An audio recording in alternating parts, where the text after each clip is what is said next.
Peristiwa Tanjung Priuk 1984 merupakan salah satu tragedi kemanusiaan yang pernah terjadi di masa Orde Baru. Kerusuhan yang melibatkan aparat militer dan warga sipil ini membuat puluhan hingga ratusan nyawa melayang sia-sia. Seperti inilah kisahnya. Pada tahun 1980-an, pemerintah Orde Baru berambisi menjadikan Pancasila sebagai asas tunggal dalam bernegara dan masyarakat. Semua organisasi, baik itu partai politik maupun organisasi masyarakat, harus berasaskan Pancasila. Bila tak menjadikan Pancasila sebagai asas, maka mereka layak dituduh sebagai anti-Pancasila. Kebijakan ini kemudian menuai banyak kritik dan protes dari masyarakat. Banyak dari mereka yang menyampaikan protes dalam bentuk brosur dan spanduk. Pada 7 September 1984, seorang petugas Babinsa bernama Sersan Hermanu datang ke musola Asaada di Gang 4 Koja Tanjung Priuk. Di sana ia mendapati sebuah spanduk bernada kritik terhadap pemerintah. Spanduk itu dinilai berisi muatan yang anti-Pancasila. Hermanu kemudian meminta masyarakat dan pengurus musola untuk mencopot spanduk tersebut. Pada 8 September 1984, Sersan Hermanu kembali mendatangi musola dan menemukan spanduk tersebut masih belum dicopot. Hermanu kemudian masuk ke dalam musola tanpa melepas sepatunya. Ia masuk ke dalam musola untuk mencopot spanduk tersebut. Tindakan Hermanu tak sampai di situ saja. Ia kemudian menyiram spanduk dengan air comberan. Hermanu beralaskan, spanduk itu ditulis dengan piloks yang tak dapat dihapus. Menurutnya tak ada peralatan yang dapat digunakan untuk menghapus tulisan di spanduk itu. Sehingga satu-satunya cara yang Hermanu pikirkan ialah menyiramnya dengan air comberan. Perbuatan Hermanu membuat warga marah. Mereka menganggap Hermanu melakukan pencemaran tempat ibadah. Mereka meminta Hermanu untuk meminta maaf kepada para pengurus musola dan para jamaah. Pada 10 September 1984, pengurus musola meminta Hermanu datang untuk berdialog dan menyelesaikan masalah secara damai. Hermanu datang ditemani Sertu Rahmat dan bersedia untuk berdialog dengan pengurus musola. Warga terus mendesak Hermanu untuk meminta maaf. Hermanu menolak untuk meminta maaf. Ia berdalih dirinya sebagai aparat memiliki hak untuk menjaga ketertiban dan keamanan. Cekcok antara Hermanu dan warga tak dapat dihindarkan.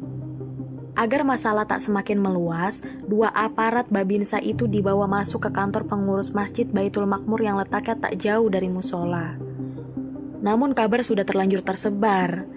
Warga sekitar langsung berdatangan ke Masjid Baitul Makmur untuk mencari Hermanu. Amarah warga semakin tidak terkendali. Mereka kemudian membakar sepeda motor milik Hermanu.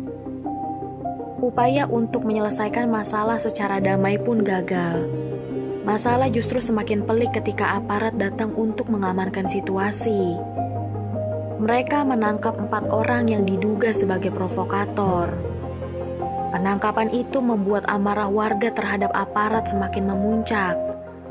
Pada 11 September 1984, warga meminta Amir Biki untuk menyelesaikan permasalahan ini. Amir merupakan tokoh masyarakat yang dianggap warga mampu untuk menjadi mediator dalam permasalahan ini. Amir kemudian menyanggupi permintaan warga. Ia datang ke Kodim untuk menyampaikan permintaan masyarakat agar 4 orang yang ditangkap segera dibebaskan. Permintaan Amir tak mendapat tanggapan dari Kodim. Amir justru merasa bahwa dirinya dipermainkan oleh Kodim. Sepulang dari Kodim, Amir menggagas pertemuan dengan para ulama dan umat Islam se-Jakarta. Pertemuan yang dilaksanakan pada pukul 8 malam itu dikhususkan untuk membahas persoalan yang sedang terjadi. Permohonan pembebasan 4 tahanan yang disampaikan warga tetap tak digubris hingga hari berganti. Maka pada pagi hari di tanggal 12 September 1984, sekitar 1.500 orang bergerak untuk melangsungkan aksi protes. Sebagian bergerak menuju Polres Tanjung Priuk, sisanya bergerak ke arah Kodim. Pergerakan massa ternyata sudah diketahui oleh aparat. Massa yang bergerak ke arah Polres Tanjung Priuk sudah dihadang oleh pasukan militer bersenjata lengkap. Bahkan alat-alat berat seperti panser sudah disiapkan untuk menghadang pergerakan massa. Aparat memperingatkan massa agar tidak mendekat. Namun peringatan aparat tak digubris oleh massa.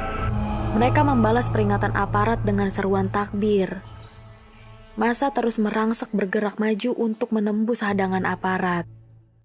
Hal yang tak diduga oleh massa pun terjadi. Para tentara tanpa ragu menghujani massa yang bergerak maju dengan rentetan peluru tajam.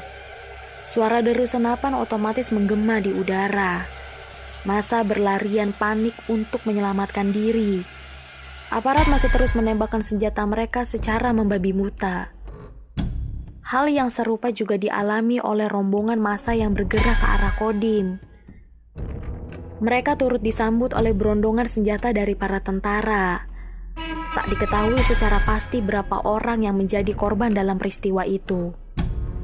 Pemerintah Orde Baru, melalui Panglima ABRI saat itu, LB Murdani mengatakan ada 18 korban jiwa dalam peristiwa ini dan 53 orang mengalami luka. Sementara itu, data yang berbeda disampaikan oleh Solidaritas untuk Peristiwa Tanjung Priuk atau Sontak. Dalam catatan mereka, setidaknya ada 400 korban jiwa dalam peristiwa ini. Pasca peristiwa itu, Murdani menyampaikan bahwa tindakan yang diambil aparat bukan tanpa alasan. Ia menyebutkan dari arah demonstran ada yang membawa senjata tajam dan bensin. Menurutnya aparat sudah berusaha memperingati massa, namun tak digubris, sehingga tak ada jalan lain selain melepaskan tembakan.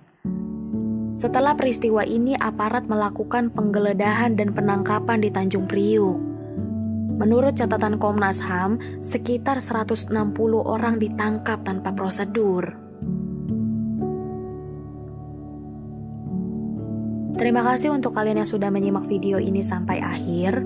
Jika kalian suka dengan video ini, silahkan like, komen, share, dan subscribe channel ini ya.